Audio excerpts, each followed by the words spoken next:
Irmãos e irmãs, paz e bem, hoje é dia 8 de dezembro, solenidade da Imaculada Conceição da Virgem Maria, dia de nos voltarmos para aquela que, pelo seu sim, pela sua generosidade, permitiu que o Senhor fizesse morada em sua vida e que fizesse morada na vida de cada um de nós. Então, que nós possamos celebrar hoje, com grande alegria, a Imaculada Conceição da Virgem Maria.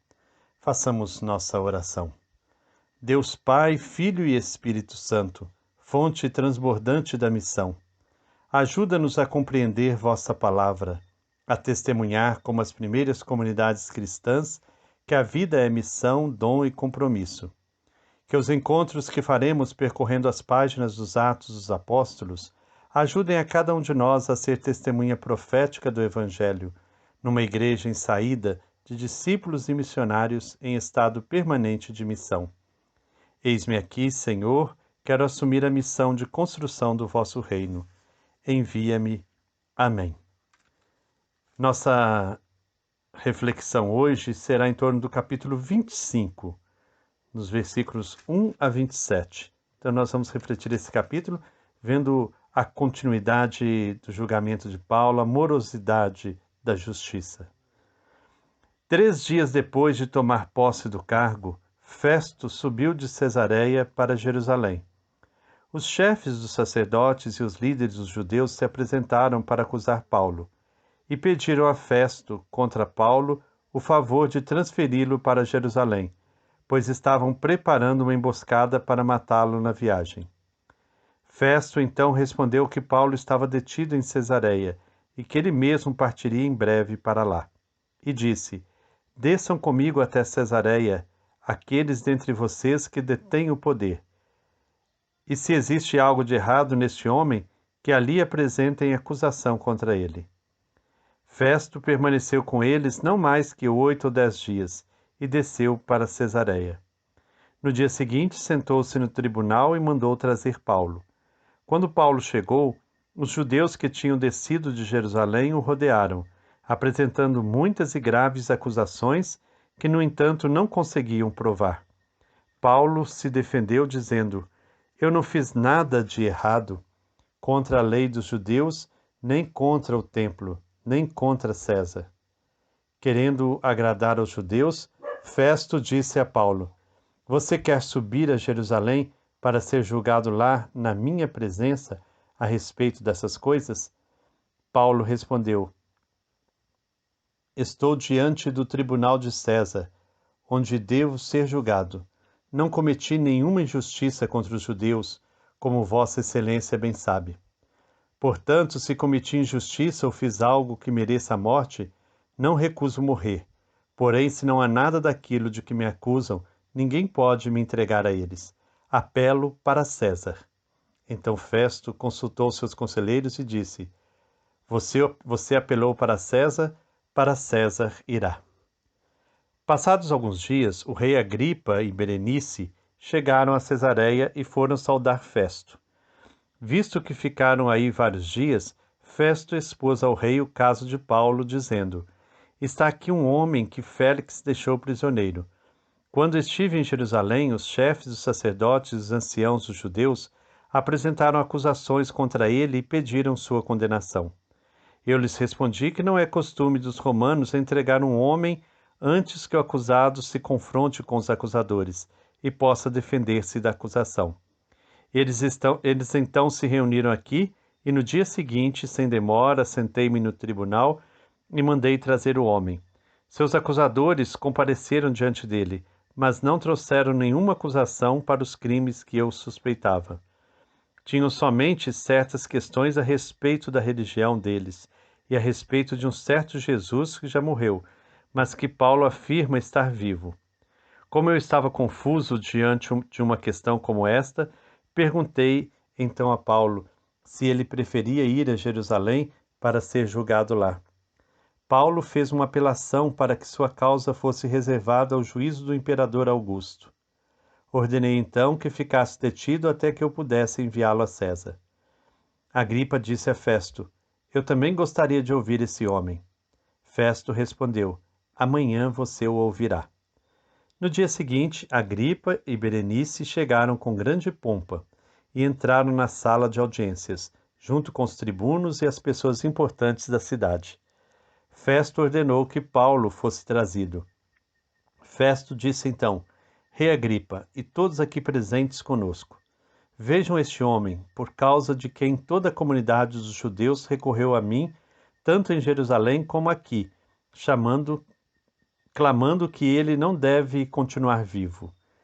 Eu concluí que ele não fez nada que merece a morte. Não fez nada que merece a morte. E como ele apelou a Augusto, decidi enviá-lo. Mas não tenho nada de concreto sobre ele para escrever ao soberano. Por isso fiz com que o trouxesse diante de vocês, principalmente diante de Vossa Excelência, Rei Agripa, a fim de que, após o interrogatório, eu tenha o que escrever, pois me parece absurdo enviar um prisioneiro sem informar também as acusações que existem contra ele. Palavra do Senhor. Graças a Deus. Pórcio Festo substitui o governador Félix e vai logo às questões pendentes. A melhor coisa era ir logo a Jerusalém, coração da vida judaica. Os membros do Sinédrio logo o põem a par da questão de Paulo. Era o maior problema. Talvez até aproveitassem da desinformação de Festo para pedir um novo julgamento de Paulo em Jerusalém. Festo, porém, não caiu na cilada. Certamente já foram informados da primeira tentativa de atentado contra Paulo. De volta a Cesareia, Festo examina a questão de Paulo. Com os judeus presentes, começa o ataque. São 3 acusações graves. Paulo teria cometido crimes contra a lei dos judeus, contra o templo e contra o imperador. Nada, porém, era comprovado.